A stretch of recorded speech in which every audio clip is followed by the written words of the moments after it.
Comunicação e negociação. Requisitos para a comunicação. Olá, alunos! Na aula de hoje falaremos sobre os requisitos da comunicação, os requisitos para uma comunicação. A essência do processo de negociação é a comunicação. Sendo assim, o negociador não pode ter dificuldades em comunicar-se. Existem pessoas que apresentam dificuldades em se comunicar em situações normais, em situações de rotina. O negociador é a pessoa que vai conversar com outra que está inserida num contexto totalmente diverso.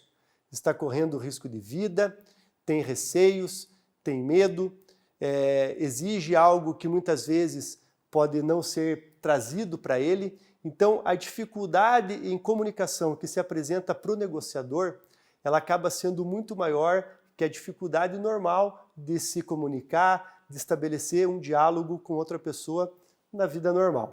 O'Connor e Seymour dizem que numa comunicação, 55% refere-se a todo o contexto não verbal, 38% aos sons dessa conversa, tonalidade de voz, o ritmo da fala, a influência de barulhos externos e apenas 7% da comunicação as palavras. As palavras, então, representam uma pequena parcela de 7% da comunicação. Durante uma negociação, algumas vezes esse processo se dá face a face, em que o negociador visualiza o SEC e é visualizado por ele. Sendo assim, temos de forma plena os 100% da comunicação. Por outro lado, dependendo do tipo de contato que é feito com o causador, por telefone, um exemplo, nós perdemos os 55% da parte não verbal. Teremos os 7% das palavras e os 38% dos sons, da flexibilidade de voz, tom, volume, enfim. Sendo assim, para uma boa comunicação, tão importante quanto falar é a maneira com que se fala, é a forma com que as coisas são ditas. Como requisitos da comunicação, temos então emissor, receptor, mensagem, código, um canal e o feedback.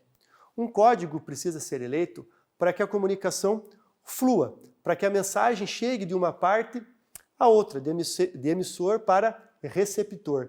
Na maioria das vezes, o código é a linguagem verbal, seja ela falada ou não, escrita, Um canal também precisa ser usado para que a mensagem, através de um código, chegue de emissor para receptor.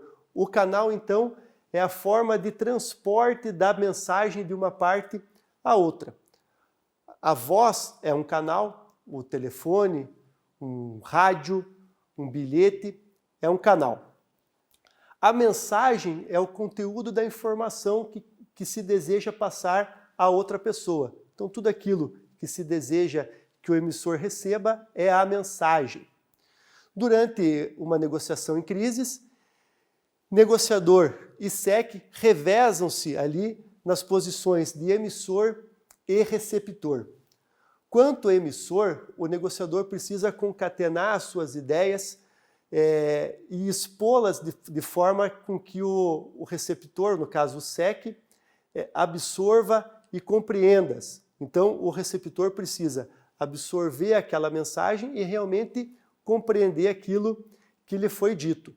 Para uma comunicação eficaz, precisamos que a mensagem transmitida chegue da maneira que desejamos ao receptor e não simplesmente da forma com que ela sai para nós enquanto emissor. Precisamos ter a certeza de recepção daquela informação pelo receptor.